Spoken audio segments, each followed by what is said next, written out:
গতকাল ৩টার সময় সাতক্ষীরা জেলার শ্যামনগর থেকে আমরা বের হয়েছি কক্সবাজারের উদ্দেশ্য। আমরা সকাল ৮টার সময় এইমাত্র এসে আমরা কক্সবাজার এসে পৌঁছালাম।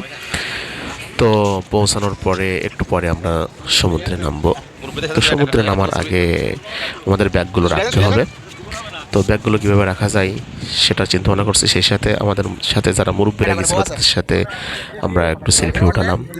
সেলফি ওঠানোর পরে দেখলাম যে সমুদ্র পাড়ে মানে ঝিনুকের বিভিন্ন ধরনের মালা, হার, চুড়ি বিক্রি হচ্ছে। তো সেগুলো আমাদের টিমের ভাইয়েরা কেনার চিন্তা ভাবনা করছিল বা কিনছিল।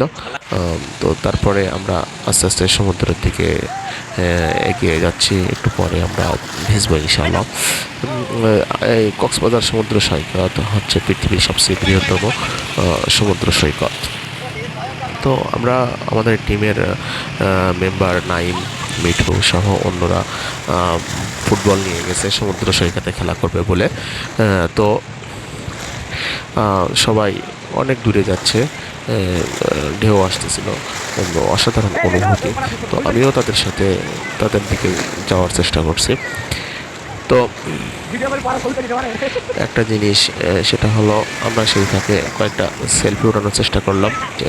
ফুটবল খেলতে খেলতে পোলাপান ফুটবল এমনভাবে মারছে যে ফুটবলটা সমুদ্রের ভিতরে চলে গেছে, অনেক দূরে চলে গেছে, যেখানে যাওয়াটা আসলে অসম্ভব প্রায় ছিল।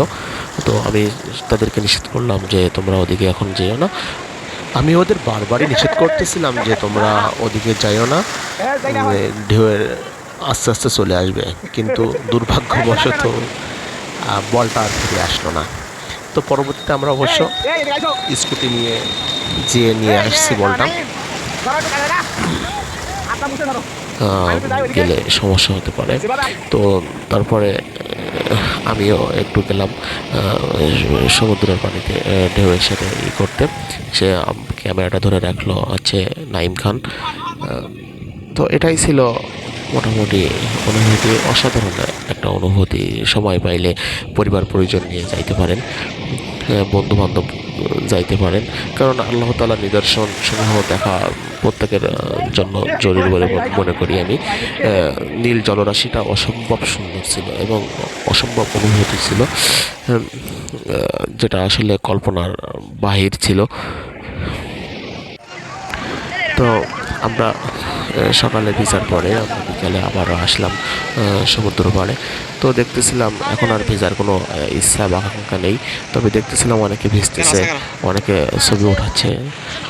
তো হ্যাঁ, এই যে আমাদের সাথে আল মামুন আছে। হ্যাঁ, আমি একটু ঘুরে ঘুরে সবাইকে দেখানোর চেষ্টা করতেছিলাম।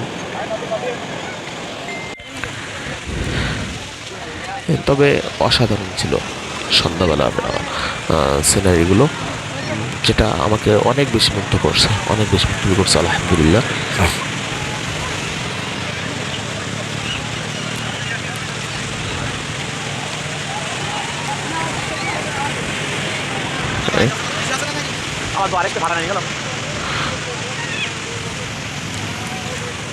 হ্যাঁ, তবে সবচেয়ে সুন্দর এবং আকর্ষণীয় ছিল একেবারে সূর্য ডুবে যাওয়ার টাইমটা, যেটা আলহামদুলিল্লাহ অনেক অনেক অনেক সুন্দর ছিল আলহামদুলিল্লাহ।